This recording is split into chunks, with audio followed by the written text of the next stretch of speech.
Welcome to the series, What Jesus Really Said, a study of Jesus' teachings as they apply to life today by Dr. Gerald Mann. Dr. Mann is the senior pastor at the Riverbend Church in Austin, Texas. Let's join Dr. Mann for more of What Jesus Really Said. I've been doing a series of sermons called Real or Religious. What struck me a few weeks ago was how far what we call religious has strayed away from what Jesus really taught.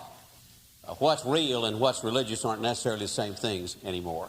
All you have to do is flick across the TV screen at the different TV preachers or go to different churches and see how far we have gotten from what Jesus really taught. Jesus didn't come to teach religion. There was enough religion in the world. He came to teach us a way of living with God and with each other and with ourselves. And today I want to talk about what Jesus really taught about happiness. And Jesus spoke about happiness one time in the New Testament that I know of, and he did it at the introduction to the Sermon on the Mount. And this is what he said: "How happy are those who are poor in spirit. The kingdom of heaven already belongs to them. How happy are those who mourn.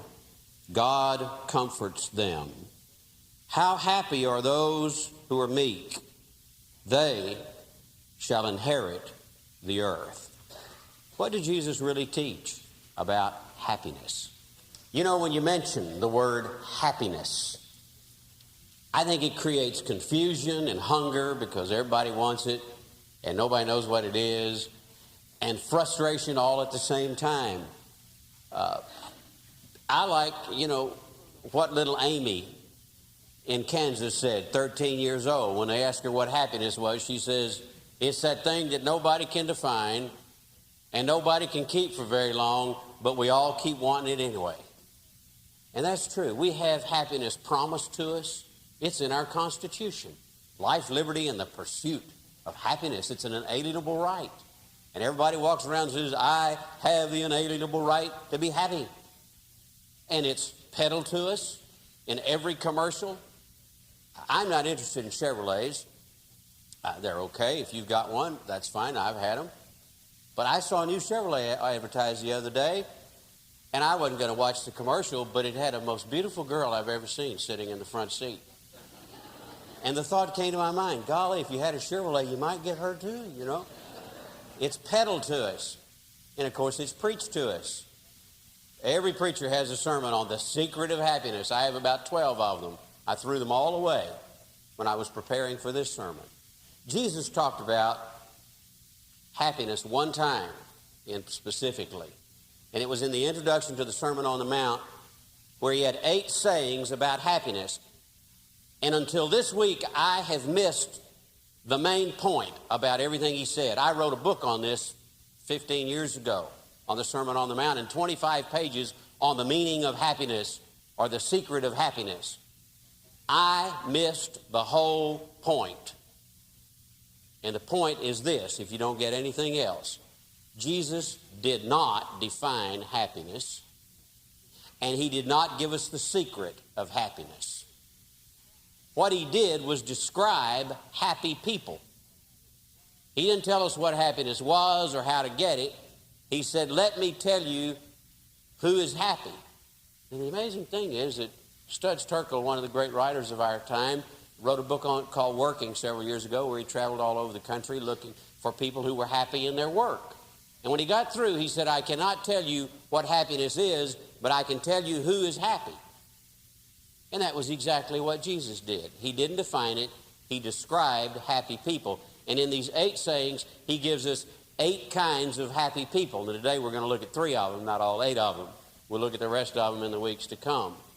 Who are the happy people? Jesus started by saying the people who are poor in spirit are happy. What does poor in spirit mean? Spiritually poor means in and of myself, I can get nothing spiritual. I have to depend on no one but God to give me spiritual things, which means to fill that hole in my soul. To be poor in spirit means to look to nobody but God to fill up that inner hunger I have for that thing that we call happiness. I was listening to the radio the other day, and I was going across the dial, and I came upon a black preacher in Houston. I've known him for years. And oh, he is so picturesque in his language. And I knew I was going to preach on this, and it was like a God-given gift to me. Right as I got to him, he said, there are a lot of folks in this world who are unhappy because they're trying to find heavenly pleasures from earthly treasures. And he says they've confused the jolts of joy with the constant power of God's presence in the private room of their lives. Now, that isn't anywhere near as well as he said it. But I thought, that's it. What he's saying is what Jesus said. People who are happy are those who don't try to get that hole in the soul filled with things that can't fill it. There are people in this world who tell me every day that they're unhappy because in their marriage because their mate has failed to make them happy. Well, I have news for you. Those of you who've been married for over 6 months already know this. No person can fill that deepest hunger for happiness in your soul. Now, oh, what wonderful things other people can do for us. I got up this morning, my lovely wife had fixed the coffee, and all I had to do was pour in the water. She had my cereal fixed, and she had me a lovely note, and she had left me, the kids, the teenagers were at the house last night. She had saved, probably at the risk of her life, 1 bran muffin for me. Wrote me the sweetest note. I mean, people can do so much for us, but they can't fill that deepest hunger for spiritual peace that we call happiness. The poor in spirit are happy because they depend on nobody but God to fill that void. This last week, I talked to 2 dear friends. Both are believers. Both have been blessed with material wealth. They've been very successful at their business. Neither one of them is a braggart saying, I'm a self-made man. They understand that everything they have has come from God, and they've been very generous in helping the cause of Christ. They are not any of your typical, bad rich folks that you read about. I hadn't met one of those yet, but these people are honest and sincere, and both of them have worked all their lives to build good fortunes, and both of those fortunes are in jeopardy of being lost. And I talked to both of them when I hung up the phone from the second one. I said, Lord, why are you beating on these people? They've been faithful. They haven't stolen anything. Their lives' work is in danger. Why are you doing this to them? This isn't right. And I then stopped to listen for a while, which I've started doing in my old age instead of just talking to God. And the thought came to me, every day we need reminding that there is one deep need that can only be filled by God. The black preacher was right. There are a lot of us who are unhappy because we're trying to get heavenly pleasure, what only God can fill, from earthly treasure, and it'll never work. So the poor in spirit are happy people. Jesus said those who mourn are happy people. That's the second kind of happy people. Now that's a strange saying. Those who mourn. Now look that word up. It means the kind of pain that you can't hide. It means when you're hurting so bad, you let it all out. Happy people are those who grieve and let it out and accept it and decide to swallow it and not leave it there, but turn it into something useful. Happy people are those who know how to hurt and get through it. Now, the second major cause of unhappiness, the first is trying to get spiritual food from material things. The second cause of unhappiness, greatest cause I think, are people who expect life to be fair. They think they're going to get through life with no hurts and that everything, if they do right, then life's going to do right by them. Wrong. They expect God to be fair, and they expect life to be fair, and life is not fair. And so they spend their lives blaming and grieving and never using their hurt for something better. Now, Jesus said the people that are happy are the ones who take it and metabolize it and turn it into something good. Why are they happy? He says, because God shall comfort them. I came up with a saying, life's not fair, but God is there. That's the Christian point. That's our hope. That's our faith. That in the midst of life's unfairness, there will be God's there-ness. He will be there. That worked for me in a strange way Friday as I was trying to figure out what to say on that point. Happy people are those who mourn. I got a call. Friday was book day for me. My 4th book was due out Friday. I was going to see my new baby. I was going to hold it in my hand. Had 3,000 copies coming to my house. And so about 10 in the morning, I got a call from the printer, and I said, are they on the truck? And he said, no, they're not. They're in the warehouse. And I said, why? He said, well, somebody else will have to tell you about it. There's been a hold put on it. So I started calling the publisher, and they wouldn't answer. I didn't even get a number. The number has been disconnected. If you'd like to leave a message, leave a message. So I went outside, and I had left my car under a tree. All this fits together. Stay with me. And you know, it's springtime, there are a lot of birds in the tree, and the birds had messed all over the hood of my car. So I said to my son, there's something wrong with my book. My baby's not going to be born. There's something wrong with my book. Go wash my car off. Well, he went to wash the bird droppings off the car, and he used the wrong kind of soap, and he completely ruined the paint job on the hood of the car. So I went out there, already having been shot, you know, and looked at that, and of course he felt awful about it. And then the phone rang, and I dashed in there, and I had my speech prepared for that publisher. And he came on the phone, and he said, Gerald? I said, yeah, and he told me who he was, and he sounded like a dead man. And I was saying, life's not fair. I took off 31 days, and I wrote 28 days straight, 8 hours a day. It's the best thing I've ever done. I've done my part, and you're not going to do your part. And when I heard his voice, all that melted away, and I said, life's not fair, but God is there. And I said, son, you're really in the fire, aren't you? I don't know why I said that. It just came out. And he broke down in tears. He said, oh, I've dreaded calling you so much. He said, but we're shutting down our business. I don't know what's going to happen to your book. He said, but I've lost everything I've ever worked for. And I said to him, well, let's talk about what you have left. Is your wife going to leave you? No. How about your children? No. You have your wits? Yeah. Are you healthy? You're not about to die? No. I said, what about your faith? Is God with you? And he said, I don't know. He said, I kind of think he is because I expected you really to bless me out, which I had fully intended to do. I said, well, you have everything that's valuable. You know, life's not fair, but God's still there. Well, before the day was over, I'm going to get, a few thousand copies, and we'll see what happens to the book.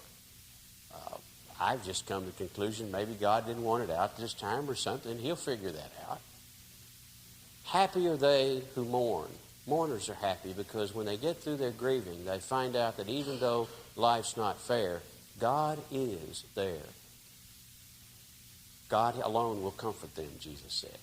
Now, third kind of happy people, he said, are the meek. And that's a good old English word, and we get the word meek all wrong.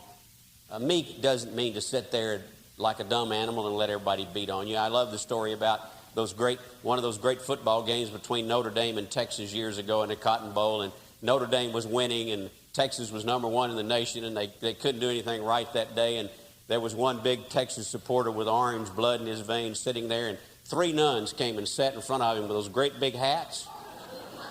And every time Notre Dame would do something good, they would get up and yell, And long about the third quarter, it was evident that Texas wasn't going to win. And this big old Texan with his cowboy boots and his stomach hanging over his big belt buckle said, Everywhere I go in this stadium, there ain't nothing but Catholics and nuns. Said, I've been all over this stadium, and there's nothing but nuns here. Said, I'd like to go somewhere where there's no nuns. One of the sisters turned around and smiled and said, my son, you could go to hell. There are no nuns there.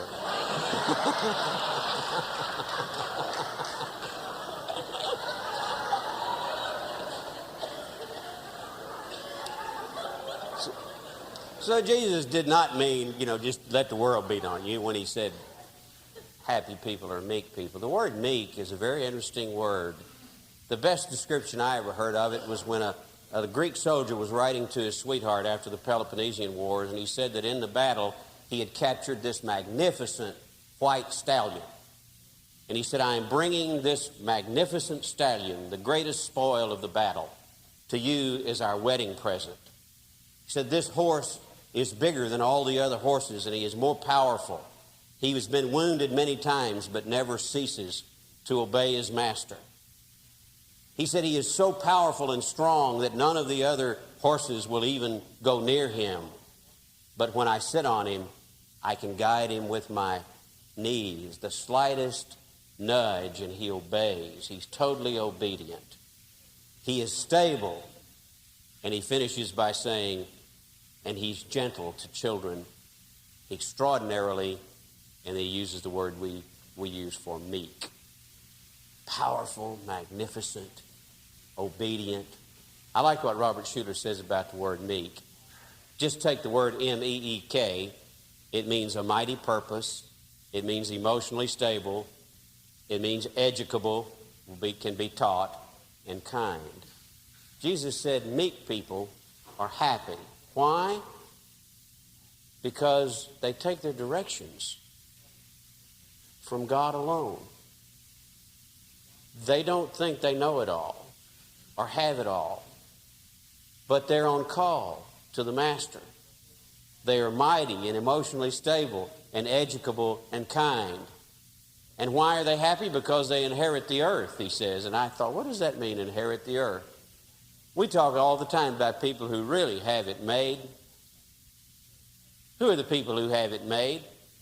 They're the people who are where they're supposed to be and who they're supposed to be and doing what they're supposed to do. They're the people who worked out with God their life's purpose. The third great cause of unhappiness is to be without direction, to have no goal, to just be wandering around, rudderless. Happy people are meek people because they have a direction and they know where they're supposed to be and they know where they're supposed to go. They let God tell them who they are.